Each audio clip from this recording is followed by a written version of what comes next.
శ్రీ గురుభ్యో నమః. నేటి నుండి మనం శ్రీమద్ భాగవతం దశమ స్కంధం ప్రారంభించుకోబోతున్నాం. ఇప్పటి వరకు రామాయణ మహాభారతాల మీద ఎన్నో వీడియోలు మనం చేయటం జరిగింది.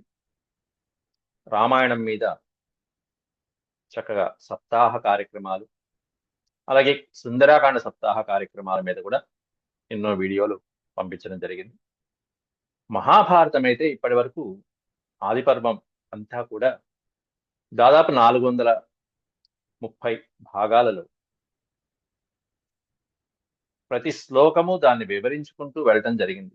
దాదాపు 11,000 శ్లోకాలు, ప్రతి శ్లోకానికి ఉన్నటువంటి భావాన్ని కూడా వివరించుకుంటూ వెళ్ళాం. భాగవత బంధుల యొక్క వినతితో, భాగవతోత్తముల యొక్క ఆసక్తితో అదృష్టవశాత్తు పరమాత్ముడు ఇచ్చిన అవకాశంగా నేడు శ్రీమద్ భాగవతంలోని దశమ స్కందాన్ని మనం నేడు శ్లోకము, ఆ శ్లోకం యొక్క వివరణ మొదలైనటువంటి వివరాలు, ఎక్కడైనా సమయానుకూలంగా ఇంకాస్త వివరణ ఇవ్వవలసిన చోట ఆ వివరాలను కూడా తెలియచేసుకుంటూ మనం ప్రవచించుకోవడం జరుగుతుంది. ముందుగా దైవస్మరణ చేసుకుని ప్రారంభించుకుందాం. ఓం శుక్లాంబరధరం విష్ణుం శశివర్ణం చతుర్భుజం ప్రసన్నవదనం ధ్యాయేత్ సర్వవిఘ్నోపశాంతయే. వ్యాసం వసిష్ఠనప్తారం శక్తేః పౌత్రమకల్మషం పరాశరాత్మజం వందే సుఖతాతం తపోనిధిం. వ్యాసాయ వ్యాసరూపాయ విష్ణవే నమో వై బ్రహ్మనిధయే వాసిష్ఠాయ నమో నమః. నారాయణం నమస్కృత్య నరం చైవ నరోత్తమం దేవీం సరస్వతీం వ్యాసం తతో జయముదీరయే. ముందుగా శ్రీమద్ భాగవతం వ్యాస భాగవతాన్ని కోరుకున్నటువంటి మీ అందరికీ కూడా నా ధన్యవాదాలు తెలియజేస్తున్నా విశేషంగా. ఎందుకంటే మూల భాగవతం అని ఎందుకంటున్నానంటే, ఉన్నదున్నట్టుగా సంస్కృత శ్లోకాలు అంటే వ్యాస హృదయం ఉన్నదున్నట్టుగా తెలుసుకున్నట్టుగా మిగతా అనువాద పుస్తకాలలో మనం ఎక్కడ తెలుసుకోలేము. ఎంతో అందంగా రచించినటువంటి పోతనామాచ్యుల వారు గాని, అలాగే మహాభారతాన్ని ఆంధ్రీకరించినటువంటి కవిత్రయం వారు గాని, ఇట్లాంటి వారు వ్యాస హృదయాన్ని చాలా చక్కగా ఆవిష్కరించినటువంటి మహానుభావులు వాళ్ళందరికీ కూడా పూర్వ కవులకి నమస్కారం చేసుకుని ప్రారంభించుకోవాలి. అయితే అనువాదం కాకుండా మూలాలకు ఉన్నటువంటి విశిష్టతలు కొన్ని ఉంటాయి. ఎట్టి పరిస్థితుల్లోనూ మనం దాన్ని కొట్టిపడేయలేము. ఒక ఉదాహరణకి చెప్తాను. విరాట పర్వంలో అటు బృహన్నల, ఉత్తరుడు ఉంటే, ఉత్తర గోగ్రహణం సన్నివేశంలో, యుద్ధ సన్నివేశంలో ఇటు పక్కనే ఉన్న కురురాజులందరూ ఉన్నారు. ద్రోణాచార్యుడు, భీష్మాచార్యుడు, దుర్యోధనాదులతో కలిసి యుద్ధరంగంలో ఉన్నారు. అటు పక్కనే ఉన్న కౌరవ సైన్యాన్ని చూసి వణికిపోతున్నటువంటి ఉత్తర కుమారుడితో పాటు బృహన్నల ఉన్నారు. ఉత్తర కుమారుడు రథం నుంచి పారిపోతుంటే, ఆ రథం నుంచి పారిపోయి పరిగెడుతూ వెళ్తున్నటువంటి ఉత్తర కుమారుని బృహన్నల పట్టుకోవడానికి పరిగెడతాడు. అర్జునుడు బృహన్నల వేషంలో ఉంటాడు. ఆ నడక తీరు, అలాగే ఉన్నటువంటి శరీర సౌష్ఠవాన్ని చూసినటువంటి గురువు గారు ద్రోణాచార్యుడు, అతడు అర్జునుడి వేషంలో లేకపోయినా కూడా మరో ప్రచ్ఛన్న వేషంలో ఉన్నప్పటికీ కూడా గురువు గారు గుర్తుపట్టేస్తాడు. గుర్తుపట్టిన వాడు ఊరుకోకుండా పక్కన ఉన్నటువంటి భీష్మాచార్యుడితో చెప్తాడు, అతడు అర్జునుడే అంట, నా శిష్యుడు అర్జునుడు అని గౌరవంగా చెప్పుకుంటాడు. అయితే చెప్పడం కూడా రహస్యమైనటువంటి విధానంగా చెప్తాడు. ఇవన్నీ కూడా అనువాదం చేసేటువంటి వాళ్ళకి రావు. దాన్ని చేయలేం కూడా. చేస్తే ఈ అందం సౌకుమార్యం పోతుంది. ఆ పదాలు ఇంకో పడవు అనువాదాలు. గంగాజలం కేశవ నారికేతు అంటాడు ద్రోణాచార్యుడు భీష్ముడితో. గంగాజలం కేశవనారికేతు అంతే అర్థమైపోయింది. భీష్ముడికి అర్థమైపోయింది ఆ ఒక్క పదంతో. గంగాజలం ఏమిటి? గంగాజలం అంటే తెలిసింది కదా. కేశవుడు అంటే తెలుసు. నారి స్త్రీ. కేతు అంటే పతాకము, జెండా. అయిపోయింది. ఏమిటి దీంట్లో అర్థం మరి? ఆ వస్తున్నవాడు నా అర్జునుడే అని చెప్పాడు ఆ పదంలో. భీష్ముడు ఆ పదాన్ని ఎలా విడతీసుకోవాలో విడతీసుకున్నాడు. అర్థమైపోయింది ఆయన. గంగాజలం కాకుండా గంగాజ, గంగకి జన్మించిన ఓ భీష్మాచార్య, లంకేశ వన అరికేతు. ఆ పదాన్ని అలా, ఆ వాక్యాన్ని అలా విడదీసుకోవాలి. గంగాజ లంకేశ వన అరికేతు. లంకేశుడు అంటే రావణాసుడు. లంకేశుడి యొక్క వనం అంటే రావణాసుడి వనం, అశోక వనం. లంకేశ వన అరి అంటే ఆ అశోక వనానికి శత్రువు అయినటువంటి వాడు ఆంజనేయ స్వామి, హనుమంతుడు. కేతు అంటే జెండా, పతాకం మీద గుర్తుగా కలిగిన వాడు. అంటే ఆ హనుమంతుల వారిని జెండా పైన గుర్తుగా కలిగినటువంటి వాడు ఎవరున్నా ఉన్నారు అంటే అర్జునుడు. ఆ అర్జునుడు వస్తున్నాడు అయ్యా అని చెప్పి ద్రోణాచార్యులు వారు రహస్య సంకేతంగా భీష్ముడికి అందించినటువంటి మాట. దీన్నే గ్రంథులు అంటారు. ఇంకా చెప్పాలంటే మహాభారతంలో ఉన్న గ్రంథులు 8800 శ్లోకాలు ఉంటాయి అట్లా. ఇవి అనువాదం చేయడానికి కుదరవు ఇవన్నీ కూడా. అట్లా ఎన్నో ఉంటాయి మూలంలో. అందువల్ల అనువాదం చదువుకోవటం అనేటువంటిది ఒక ప్రారంభ స్థాయికి మాత్రమే. ఆ తర్వాత స్థాయికి దాటిన తర్వాత మనం మూలం చదువుకుని, మూలంలో ఇంకా విశేషమైనటువంటివి ఏం చెప్పారో తెలుసుకుని, ఆ భగవంతుని యొక్క అనుగ్రహం పొందటం అనేటువంటిది భక్తుల పరమధ్యేయంగా పెట్టుకోవాలి ఎప్పుడు. అట్లాంటిది నేడు మనం శ్రీమద్భాగవతానికి గుండెకాయ లాంటి, హృదయం లాంటి, పరమాత్ముని యొక్క హృదయం ఈ దశమస్కందం అనేటువంటి. కవులు గాని ఋషులు గాని రచించేటప్పుడు, ఇతిహాసాలు రాసేటప్పుడు మనం రామాయణంలో సుందరకాండని ప్రముఖమైనటువంటి స్థానం ఇస్తాం. సుందరకాండకి విశేషమైనటువంటి స్థానాన్ని ఇస్తాం. అలాగే మహాభారతంలో విరాట పర్వానికి ఇస్తాం. అలాగే శ్రీమద్భాగవతంలో దశమస్కంధం అనేటువంటిది పరమాత్ముని యొక్క బాల్యము నుండి అవతారం ఎట్లా నడిచింది అనేటువంటి విశేషాలన్నీ కూడా దశమస్కందంలో పూర్తిగా వివరించడం జరిగింది. కాబట్టి భక్తులకి భక్తి యోగాన్ని అందించేటువంటి స్కందం ఈ దశమస్కందం కాబట్టి దాన్ని నేడు మనం ప్రారంభించుకుందాం. దీంట్లో ఉన్నటువంటి అంశాలు, దాంట్లో కూడా ఈ దశమస్కందంలో పూర్వార్థం, ఉత్తరార్థం అని రెండు ఉన్నాయి. ఆ పూర్వార్థాన్ని మనం మొదటి శ్లోకం నుంచి చూద్దాం. రాజోవాచ. ఎవరి రాజు? పరీక్షిత్ మహారాజు సుఖయోగేంద్రుల వారి ద్వారా ఈ మహాభాగవత శ్రవణాన్ని వింటున్నారు. మొత్తం అంతా శ్రవణం చేస్తున్న వాడెవరై అంటే పరీక్షిత్ మహారాజు.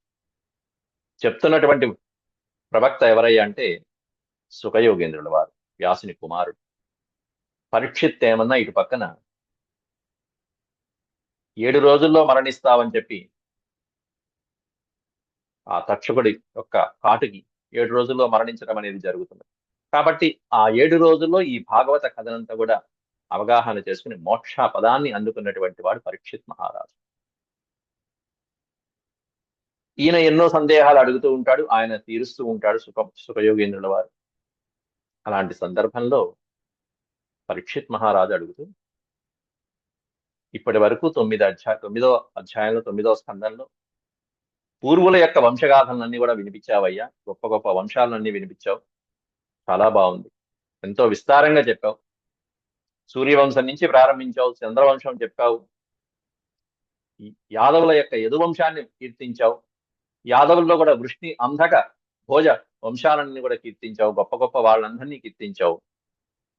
కథితో వంశ విస్తారో భవతా సోమ సూర్యయో రాజ్ఞాం చోభయ వంశానాం చరితం పరమాద్భుతం. సోమసూర్యయో వంశ విస్తార భవతా కథిత. సోముడు అంటే చంద్రుడు, చంద్రవంశము, సూర్యవంశం, చంద్రసూర్యయో. కథితో వంశ విస్తారో భవతా సోమసూర్యయో. సూర్యచంద్రుల యొక్క వంశాలు ఏవైతే ఉంటాయో, సూర్యవంశం, చంద్రవంశం భవతా వంశ విస్తార కథిత. ఎంతో విస్తారంగా చక్కగా నేను మధ్యలో సందేహాలు అడిగినా ఒక్కొక్కళ్ళ గురించి అంతా విస్తారంగా చెప్పుకుంటూ వచ్చావయ్యా. ఆ వంశాలలో ప్రసిద్ధమైనటువంటి రాజుల యొక్క చరిత్రను కూడా వర్ణించావు. ప్రాజ్ఞాంచ ఉభయ వంశానం. ఇక్కడ చోభయ వంశానం అనేది విడిస్తే చా ప్లస్ ఉభయ వంశానం. రెండు వంశాలలో ఉన్నటువంటి ప్రసిద్ధమైనటువంటి రాజుల యొక్క చరిత్రలన్నీ కూడా అద్భుతమైనటువంటి చరిత్రలు, మామూలు చరిత్రలు అవి. పరమాద్భుతం చరితం కథిత. అత్యద్భుతమైనటువంటి ఆ వంశ చరిత్రలన్నీ కూడా ఉన్నట్టుగా చక్కగా వర్ణించావు స్వామి. చాలా ధన్యవాదాలు. అయితే ఇప్పుడు ఆ వంశాలలో యదోశ్చ ధర్మశీలస్య నితరాం ముని సత్తమ తత్రాంశేనావతీర్ణస్య విష్ణోర్వీర్యాణి శంసనః. ఇప్పుడు మాకు ఇదిగో ఈ అంశాలని విస్తరించు. ఏ వంశం అంటే యదువంశం. యదోశ్చ ధర్మశీలస్య నితరాం మునిసత్తమ. హే మునిసత్తమ అంటూ పరీక్షిత్ మహారాజు సుఖయోగేంద్రుల వారికి వాడిన సంబోధన వాచకం. మునులలో ఉత్తముడైనటువంటి వాడు సత్ తమః, ఉత్తమోత్తముడైనటువంటి ముని అయినటువంటి ఓ సుఖ మహర్షి. ధర్మశీలస్య నితరాం ధర్మశీలస్య యదోశ్చ వంశ. ఉత్తమోత్తమైనటువంటి నితరాం మిక్కిలి ధర్మశీలమైనటువంటి వంశం యదువంశం. తత్రాంశేనావతీర్ణస్య విష్ణో. ఆ యదువంశంలో ఆయన యొక్క అంశని ఆవిర్భవించినటువంటి శ్రీ మహావిష్ణువు తన యొక్క అంశని ఆ యదువంశంలో ప్రాదుర్భవింపజేశాడు. ఆయన యొక్క వీర్య పరాక్రమాలన్నీ కూడా, ఆయన చేసినటువంటి అవతార లీలలు ఏవైతే ఉన్నాయో అవన్నీ కూడా శంశ నహ. నహ అనే పదానికంతా మాకు అన్నాడు. మాకు సవిస్తరంగా వివరించి చెప్పవయ్యా, అవి వినాలని కుతూహలంగా ఉంది. ఆ పరమాత్ముడు యదువంశంలో ఉద్భవించి ఏం చేశాడు? అవతీర్య యదోర్వంశే భగవాన్ భూతభావన కృతవాన్ యాని విశ్వాత్మా తాని నో వద విస్తరాత్. భూతభావన. భూతములు అంటే ప్రాణులు. ప్రతి ప్రాణి యొక్క అంతరంగంలో భావన అన్నారు. శ్వాసలో, అంతరంగంలో, ప్రతి ప్రాణి కదలికలో ఆ భగవత్ స్వరూపుడైనటువంటి శ్రీ మహావిష్ణువు ఎల్లప్పుడూ ఉంటాడు. మరొకసారి శ్లోకం చదువుతున్నాను. ఎందుకంటే శ్లోకం ఈ ప్రతి అధ్యాయం అయిపోయిన తర్వాత ఆ అధ్యాయంలో ఉన్నటువంటి శ్లోకాలు మీ చేత చదివిస్తాను కాబట్టి ముందుగా ఆ శ్లోకాన్ని 1-2 సార్లు నేను చదివి చెప్పడం కూడా జరుగుతుంది. ఎక్కడైతే కష్టమైన ప్రదేశాలు ఉన్నాయో అక్కడ ఎలా విభజించుకోవాలి, ఎక్కడ విసర్గలు పెట్టాలో కూడా చెప్తూ ఉంటాను. అవతీర్య యదోర్వంశే భగవాన్ భూత భావన కృతవాన్ యాని విశ్వాత్మా తాని నో వద విస్తరాత్. సమస్తమైనటువంటి ప్రాణుల యొక్క అంతరంగంలో ఉండేటువంటి ఆ నివసించేటువంటి భగవాన్ శ్రీ మహావిష్ణువు యదోర్వంశే అవతీర్య, యదువంశమునందు అవతరించి యాని ఏవైతే కర్మలు చేశాడో కృతవాన్ యాని విశ్వాత్ముడైనటువంటి, విశ్వంలో అంతా ఉన్నటువంటి వాడు, విశ్వాన్ని తనలో ఉంచుకున్నటువంటి ఆత్మగా కలిగినటువంటి వాడైనటువంటి ఆ పరబ్రహ్మ యాని కృతవాన్, ఏ ఏ కృత్యములైతే చేశాడో, ఏ ఏ లీలలైతే చేశాడో ఆ లీలలన్నీ కూడా తానినో వద విస్తరాత్. ఆ లీలలన్నీ కూడా విస్తరాత్ వద, చాలా విపులంగా విస్తరంగా, అంటే ఎక్కడ షార్ట్ కట్ అనేది లేకుండా ఉన్నది ఉన్నట్టుగా చెప్పు మహానుభావ అంటూ కోరుకుంటున్నాడు పరీక్షిత్ మహారాజు. అంతేకాకుండా నివృత్తతర్షైరుపగీయమానాత్ భవౌషధాత్ శ్రోత్రమనోభిరామాత్ కవుత్తమ శ్లోక గుణానువాదాత్ పుమాన్ విరజ్యేత వినా పశుఘ్నాత్. ఉత్తమమైనటువంటి కీర్తనలు, పుణ్యశ్లోకుడైనటువంటి ఆ పరమాత్ముని యొక్క నామస్మరణ చేస్తుంటేనే పునీతమైపోతామే. ఇంకా ఆయన గాథలు వింటుంటే, ఆయన లీలలు వింటుంటే, ఆయన మహత్తులు వింటూ ఉంటే ఇంకెంత పులకరించిపోతామో కదా. నివృత్తతర్షై ఉపగీయమానాత్. ఆయన గురించి చెప్తున్నటువంటివి అలా వింటూ ఉంటే ఇక మనకి మోక్షస్థానమే కదా అనిపించేట్టుగా ఉంటుంది. ఎందుకంటే అవి వింటే ఏమవుతుందంటే భవ ఔషధా శ్రోత్రం అనోభిరామాత్. భవ ఔషధం, సంసార సముద్రం నుంచి తరింపజేయడానికి ఔషధం లాంటిది. ఏమిటి అంటే భగవంతుడి నామస్మరణ, భగవంతుడి కీర్తన, భగవంతుడి స్తోత్రాలు, భగవంతుడి ధ్యాస. భవ ఔషధాత్, భవ ఔషధాత్ శ్రోత్ర మనోభిరామాత్. వింటుంటే మనోభిరామాత్, ఇంకా ఇంకా ఇంకా ఇంకా వినాలనిపించేటువంటి విధంగా ఉంటుంది. మధ్యలో ఆపాలనిపించదు. శ్రోత్ర మనః అభిరామాత్, మనసుకి ఇంకా ఆనందాన్ని కలిగించేటువంటి. అందుకే పోతనామాచుడు కూడా రాస్తారు. మందార మకరంద మాధుర్యమున తేలు మధుపంబు పోవునే మదనములకు. ఎప్పుడైనా సరే చక్కగా హాయిగా ఆ రాజహంస గంగానది భాగీరథి తరంగాలలో విహరించడానికి ఇష్టపడుతుంది కానీ మురికి గుంటల్లోనూ వాటిల్లోనూ వచ్చి ఇక్కడ వాలటానికి ఇష్టపడుతూ ఉంటుందా? మందార మకరంద మాధుర్యమున తేలు మధుపంబు, తుమ్మెద. ఇక్కడ తుమ్మెదలు ఆ చక్కటి మందార పుష్పాలలో ఉండేటువంటి ఆ మధురాన్ని అలా అలా అలా పుష్పానికి ఎక్కడా హాని కలగకుండా గ్రోలటానికి అలా తీసుకుని చాలా సున్నితమైనటువంటి విధంగా ఆ మధువుని గ్రోలి ఆనంద పరవశురాలైపోయేటువంటి గండు తుమ్మిద ఎప్పుడైనా గన్నేరు పూలకి మెత్త పూలకి వెళ్తుందా? అట్లా భగవంతుని యొక్క భక్తి పారవశ్యంలో మునిగిపోయినటువంటి భక్తుడు, యోగ సాధకుడైనటువంటి బంధువు, భగవద్బంధువు అయినటువంటి వాడు మరొక నామస్మరణాన్ని మరొకటి వింటానికి గాని ఇష్టపడతాడా?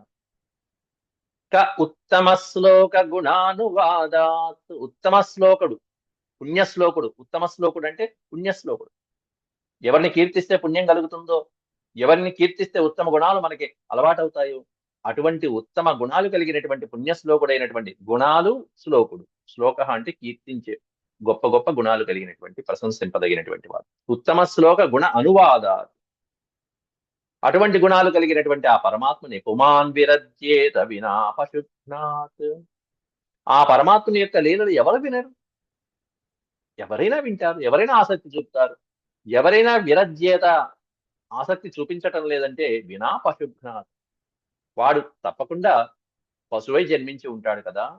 పుమాన్ విరజ్యేత వినా పశుఘ్నాత్ అంటూ భగవంతుడి మీద భక్తితో, భగవంతుడి మందార మకరంద మాధుర్యమున తేలు మధుపంపు పోవునే మదనములకు నిర్మల మందాకిని విచికల తూగు రాయంచ చనుని తరంగిణులకు అంటూ. కాబట్టి భగవంతుని యొక్క నామస్మరణ మీద భక్తి కలిగినటువంటి సాధకుడు ఎప్పుడైనా సరే అది తప్ప వేరొక విషయం వైపు మరల్చదు అతని యొక్క బుద్ధిని. అంటే అతని యొక్క బుద్ధి సదా పరమాత్మ యందే లయమై ఉంటుంది కదా అని చెప్పి వర్ణిస్తున్నారు ఇక్కడ. పితామహా మే సమరే మరం జయై దేవవ్రతాద్యాతిథి అతిరథై తిమింగిళై. నా పితామహులు, ఓ పక్కనే ఉన్న దేవవ్రతుడు అంటే భీష్మ పితామహుడు మొదలైనటువంటి తిమింగిలాల్లాంటి జలజంతువులు కలిగినటువంటి కౌరవ సముద్రం అనేటువంటి ఆ సముద్రంలో మా తాతలు ముత్తాతలు మొదలైనటువంటి వాళ్ళందరూ పాండవులు, పంచపాండవులు ఐదుగురు కూడా అతి సునాయాసంగా ఆ సముద్రాన్ని దాటగలిగారే, కౌరవ సముద్రాన్ని దాటగలిగారే. ఎవరి కారణంతో? దురత్యయం కౌరవ సైన్య సాగరం కృత్వాతరన్ వత్స పదం స్మయత్లవాహ. ఎవరి పాదపద్మాలనైతే ఆశ్రయించి, శ్రీకృష్ణ పరమాత్ముడి పాదపద్మాలు, ఆ పాదపద్మాల్ని ఆశ్రయించి అసలు దాటశక్యము కానటువంటి దురత్యయం, దాటశక్యము కానటువంటి అతి దుష్కరమైనటువంటి అతి క్లిష్టమైనటువంటి కౌరవ సముద్రం అనేటువంటి సాగరాన్ని అవలీలగా దాటారే ఆ మహాభారత సంగ్రామంలో. ఎవరు? పితామహామి, నా పితామహులు, నా తాతలు. పితామహామి సమరే మరం జయై. ఎట్లాంటి వాళ్ళని యుద్ధంలో వాళ్ళు ఎదుర్కొన్నారు అంటే సమరంలో అమరం జయై, అమరులు, దేవతలతో సమానమైనటువంటి యోధులు ఓ పక్కన ఎదుర్కొండా ఉన్నటువంటి వాళ్ళు ఆ సముద్రంలో ఉన్న, కౌరవ సముద్రంలో ఉన్నవాళ్ళు. భీష్ముడు, ద్రోణాచార్యుడు, కృపాచార్యుడు, అశ్వత్థామకు మొదలైనటువంటి వాళ్ళు మామూలు వాళ్ళు. అమరులు లాంటి వాళ్ళకి మరణం లేదు. అట్లాంటి వాళ్ళని కూడా జయించారంటే ఎవరి వలన సాధ్యమవుతుంది? అది పక్కన శ్రీకృష్ణ పరమాత్ముడు ఉంటే తప్ప. దేవవ్రతాద్యాత్, దేవవ్రత ఆదులు అంటే దేవవ్రతులు, భీష్ముడు మొదలైనటువంటి వాళ్ళు అటు పక్కన ఎక్కడున్నారంటే, ఎట్లా ఉన్నారంటే అతిరథై తిమింగిలై. వాళ్ళు అతిరథులు, అతిరథ మహారథులు మొదలైనటువంటి వాళ్ళు అక్కడ ఉన్నారు. అతిరథై తిమింగిళై, తిమింగిళాల్లాగా ఉన్నారు ఆ సముద్రంలో. కౌరవ సముద్రం అనేటువంటి సముద్రంలో తిమింగిళాల్లాగా ఎవరు వస్తే వాళ్ళని స్వాహా చేసేద్దామా అన్నట్టుగా ఉన్నారు పాండవ పక్షాన. ఇటు 11 అక్షౌహిణుల సైన్యం, ఇటు 7 అక్షౌహిణుల సైన్యం, మొత్తం అంతా 10 రోజులు భీష్మ పితామహుడు, 5 రోజులు ద్రోణాచార్యుడు, ఇట్లా 18 రోజులు ఎవరికి వాళ్ళు హాయిగా. చివరికి మిగిలింది ఎంతమంది? అట్లా మొత్తం అంతా అందరినీ నాశనం చేసి అటువంటి సముద్రం కౌరవ మహాసాగరం అనేటువంటి ఆ తిమింగిలాలు కలిగినటువంటి సముద్రంలో దురత్యయం కౌరవ సైన్య సాగరం, అదొక సాగరం. కౌరవ సైన్యం అని పిలువబడేటువంటి ఒక మహాసముద్రాన్ని, దాటశక్యము కాని మహాసముద్రాన్ని కృత్వా తరన్, తరన్ అంటే దాటడం, హాయిగా దాటేశారు. చాలా సులభంగా దాటారు. ఎంత సులభం అంటే అసలు వత్సపదం స్మయత్లవా. వత్సపదం, వత్స అంటే లేగదూడ కాలి గిట్ట. ఆ కాలి గిట్టలో కొద్దిగా నీళ్లు పోసాం, ఓ చెంచా నీళ్లు పోసాం. లేగదూడ కాలు పెట్టినప్పుడు, భూమి మీద కాలు పెట్టినప్పుడు ఆ అడుగు ఎంత పడుతుంది? ఆవు కూడా కాదుట. వ్యాస భగవానుడికి భక్తుల మీద ఎంత శ్రద్ధ, ఎంత ఇదో చూడండి, భక్తి చూడండి. అంటే శ్రీకృష్ణుని యొక్క పాదపద్మాలు పట్టుకున్నటువంటి వాడు భవసాగరాన్ని ఎంత సులభంగా దాటుతాడు అనేది చెప్తున్నారు ఇక్కడ. ఆవు కాలి గిట్ట పెడితే భూమి మీద అచ్చు పడుతుంది, ఆ అచ్చులో కొద్దిగా నీళ్లు పోస్తే అది దాటడం కష్టమే. ఎంత సులభంగా మారిపోతుంది అంటే ఆ ఆవు పెట్టినటువంటి, అడుగు పెట్టినటువంటి ఆ అచ్చులో నీళ్లు ఎన్నైతే పడతాయో, భగవంతుణ్ణి పాదపద్మాలని ఆశ్రయించినటువంటి వాడికి భవబంధాలు సాగరం, సాగరం అనేటువంటిది ఇది దాటడం ఎంత సులభమో అది దాటడం కూడా అంత సులభంగా దాటారు. ఇక్కడ వ్యాసులు వారు గోవు అని కూడా చెప్పాల, వత్సపదం అన్నారు. గో వత్సపదం, ఓ చిన్న లేగదూడ యొక్క పాదపద్మాలు, దాంట్లో కొద్దిగా నీళ్లు పోస్తే ఎంత పడతాయి, అది దాటడం ఎంత సులభం. అది ఒక ప్లవం లాంటిది. ప్లవము అంటే నావ. ఆ సముద్రాన్ని దాటడానికి నావ ఏమిటి అంటే, ఎవరి పాదపద్మాలైతే ఆలంబనగా ఉంటాయో ఆ పాదపద్మాలు కలిగినటువంటి మహానుభావుడి యొక్క చరిత్ర చెప్పమాయ్యా నాకు అంటూ పరీక్షిత్ మహారాజు వేడుకుంటున్నాడు సుఖం యోగేంద్రుడు. పైగా నేనెలా పుట్టానంటావా, నా జన్మ ఒక మహా అద్భుతమైనటువంటి గాథ. ద్రౌణ్యస్త్ర విప్లుష్టమిదం మదంగం సంతాన బీజం కురు పాండవానాం జుగోపకుక్షిం గత ఆత్తచక్రో మాతుశ్చ మే యశరణం గతాయాః. నా తల్లి శ్రీకృష్ణ పరమాత్ముని వేడుకుంటే చనిపోయినటువంటి నేను ఇదిగో బతికి ఇట్లా నీ ముందు కనిపిస్తున్నాను. ఎందువల్ల అంటే ద్రౌణ్యస్త్ర విప్లుష్టమిదం మదంగం, ద్రౌణి ప్లస్ అస్త్ర విప్లుష్టమిదం. ద్రౌణి అనే పదానికి అర్థం ద్రోణాచార్యుని కుమారుడైనటువంటి వాణ్ణి, అశ్వత్థామని ద్రౌణి అని పిలుస్తాం. ద్రోణుడి కుమారుడు ద్రౌణి అని పిలువబడతాడు అశ్వత్థామ. ద్రౌణి అస్త్ర విప్లుష్టం, ఆ అశ్వత్థామ వేసినటువంటి అస్త్రం బ్రహ్మశిరోనామకాస్త్రం ప్రయోగంతో మొత్తం పాండవులందరూ, ఉప పాండవులు చనిపోయారు పక్కన. అంతేకాకుండా గర్భాలలో ఉన్నటువంటి శిశువులను కూడా సంహరించేస్తుంది ఆ బ్రహ్మశిరోనామకాస్త్రం. నా తల్లి అయినటువంటి ఉత్తర గర్భంలో నేనున్నాను ఆ సమయంలో. ఆ వేసినటువంటి బ్రహ్మశిరోనామకాస్త్రానికి మత్ అంగం, నా యొక్క అంగాలన్నీ కూడా మొత్తం అంతా మాడిపోయినాయి. సంతాన బీజం కురు పాండవానం, ఎట్లాంటి పరీక్షిత్ మహారాజు ఉత్తర గర్భంలో అలా పెరుగుతున్నాడు. ఆ పెరుగుతున్నటువంటి ఆ బీజమే గురు పాండవులకి సంతాన బీజం. గురు పాండవులు ఇద్దరికి కూడా వంశోద్ధారకుడుగా పెరగబోయేటువంటి వాడు. ఇక వంశోద్ధారకుడు ఇంకెవరు లేరు పరీక్షిత్తు లేకపోతే. మొత్తం కురు పాండవుల వైపు, అటు కౌరవ సైన్యం వైపు చూసుకున్నా, ఇటు పాండవుల వైపు చూసుకున్నా ఇంకెవరు లేరు, అందరూ చనిపోయారు. కాబట్టి వీళ్ళందరికీ వంశోద్ధారకుడైనటువంటి వాడు ఎవరై అంటే పరీక్షిత్ మహారాజు. అట్లాంటి సంతాన బీజకారకుడైనటువంటి నేను రక్షించబడ్డాను ఆ పరమాత్ముడి యొక్క సుదర్శన చక్రాయుధంతో.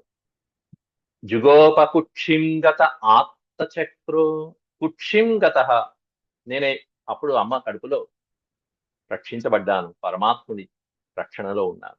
ఎందుకంటే ఆత్తచక్రో మాతుశ్చ మే యశరణం గతాయాః, మా అమ్మ మే మాతు యహ శరణం గతాః, ఎవరినైతే శరణు వేడుకుందో ఆ పరమాత్ముడి యొక్క చక్రం, సుదర్శన చక్రం చేత రక్షించబడ్డా నేను. సుదర్శనం. దర్శనం సుదర్శనం. అది మనల్ని చూసినా మనకి మోక్షమే, మనం దాన్ని చూసినా మనకి మోక్షమే. అట్లాంటి సుదర్శన చక్రాయుధం అలా వచ్చి ఆ తేజస్సు వచ్చి గర్భంలో ఉన్నటువంటి నన్ను రక్షించింది. మాతుశ్చమేయ శరణం గతాయ. నా తల్లి శరణు వేడుకుంటే ఏ పరమాత్ముడైతే వచ్చి నన్ను రక్షించాడో, కుక్షిలో ఉన్నటువంటి నన్ను కూడా మళ్ళీ తిరిగి జీవింపజేశాడో, ఆ అస్త్రానికి లోపల నా యొక్క అంగాలన్నీ విలవిల్లాడిపోతుంటే మళ్ళీ నన్ను తిరిగి జీవింపజేసినటువంటి మహానుభావుడు ఎవరైతే ఉన్నారో ఆయన యొక్క చరిత్ర వినాలనుంది, కాస్త వినిపించవయ్యా అని కోరుకుంటున్నాడు పరీక్షిత్ మహారాజు. అన్ని పరీక్షలకి తట్టుకుని నిలబడ్డవాడు కాబట్టి పరీక్షిత్ అని పేరు పెట్టారు ఈ మహానుభావుడు. వీర్యాణి తస్యాఖిల దేహ భాజాం అంతర్బహి పూరుష కాలరూపై ప్రయచ్చతో మృత్యుముతామృతం చ మాయా మనుష్యస్య వదస్వ విద్వన్. వీర్యాణి తస్య వీర్యాణి తస్యాఖిల దేహభాజ. ఆ పరమాత్ముడి యొక్క కాలస్వరూపుడైనటువంటి ఆ శ్రీ మహావిష్ణు యొక్క లీలలు నాకు వినిపించు. ఎందుకంటే అంతర్బహి పూరుషకాల రూపై. ఆ పరమాత్ముడు సకల ప్రాణుల యొక్క అంతరంగంలోనూ ఉంటాడు, బహిహి బయట ఉంటాడు. అంతరంగంలో ఆత్మస్వరూపుడిగా ఉంటాడు, బయట ఏమన్నా కాలస్వరూపుడిగా ఉంటాడు. అంతరంగంలో ఎవరైతే ఆత్మవిద్యను తెలుసుకున్నటువంటి ఆత్మస్వరూపులైన యోగ సాధకులు ఉంటారో వాళ్ళకి ఆత్మస్వరూపుడైనటువంటి పరమాత్మ దర్శనమిస్తాడు. అంతః బహిహి బయట జీవుడు వేరు పరమాత్ముడు వేరు అని భావించేటువంటి సంసార సాధకులు అంటే కొంతమంది ఉంటారు. సాధారణంగా జ్ఞానం కలిగినటువంటి వాళ్ళే, పండితులే, కానీ వీళ్ళకి భగవంతుడి మీద అంత మనసు ఇంకా లగ్నం అవ్వదు. అట్లాంటి వాళ్ళకి కాలరూపుడిగా దర్శనమిస్తాడు. అంటే తిరిగి జనన మరణం అనేటువంటి సంసారం అనేటువంటి చక్రంలో కొట్టుమిట్టాడేటువంటి విధంగా దానికి కారణభూతుడిగా ఉంటాడు పరమాత్మ. మాయా చేసేది అతనే, లీల చూపించి మోక్షాన్ని ఇచ్చేది ఆయనే. అట్లాంటి పరమాత్ముడు ప్రయచ్చతో మృత్యుముతామృతం చ. మృత్యువిచ్చేది ఆయన, అమృతాన్ని ఇచ్చేది ఆయన. మృత్యువు సంసార చక్రం, అమృతం మోక్షం. ప్రయచ్చతో మృత్యుముతామృతం చ మాయా మనుష్యస్య. అటువంటి మాయా మనుష్యుడు ఏదైనా లీలగా చేయగలడు. అటువంటి మాయా మనుషుని యొక్క చరిత్రని వదస్వ విద్వన్. హే పండితోత్తమ కాస్త వినిపించు నాయన అంటూ అభ్యర్థిస్తున్నాడు పరీక్షిత్ మహారాజు. ఆ తర్వాత నువ్వు ఇందాక చెప్తూ అనేక వంశవృక్షాలన్నీ వివరిస్తూ 9వ అధ్యాయంలో బలరాముడు ఇక్కడ దేవకీ గర్భం నుంచి రోహిణీ గర్భంలోకి మార్చబడ్డాడని చెప్పావు. అది ఎలా సంభవించింది?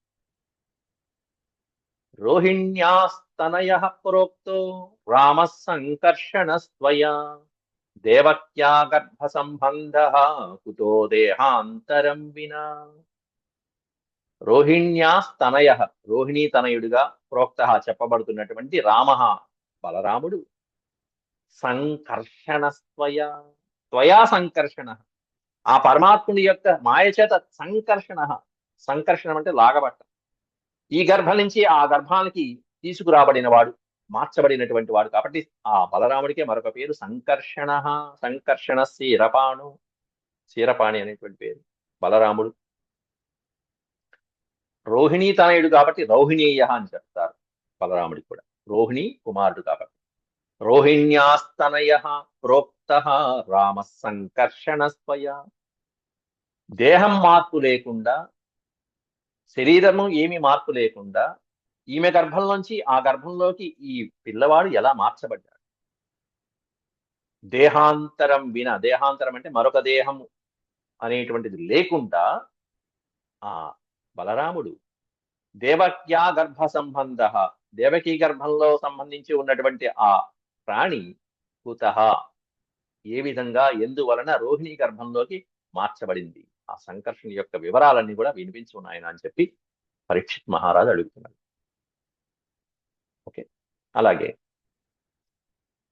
కస్మాన్ ముకుందో భగవాన్ పితుర్గేహాత్ వ్రజం గతః స్వవాసం జ్ఞాతిభిః సార్థం కృతవాన్ సాత్వతాం పతి. ఎన్ని ప్రశ్నలు సంధిస్తున్నాడో చూడండి ఇక్కడ పరీక్షిత్ మహారాజు. వరుసగా సుఖయోగేంద్రుల వారు అన్ని గుర్తుపెట్టుకుని వాటన్నింటికి సమాధానాలు వివరంగా చెప్పుకుంటూ వెళ్తాడు.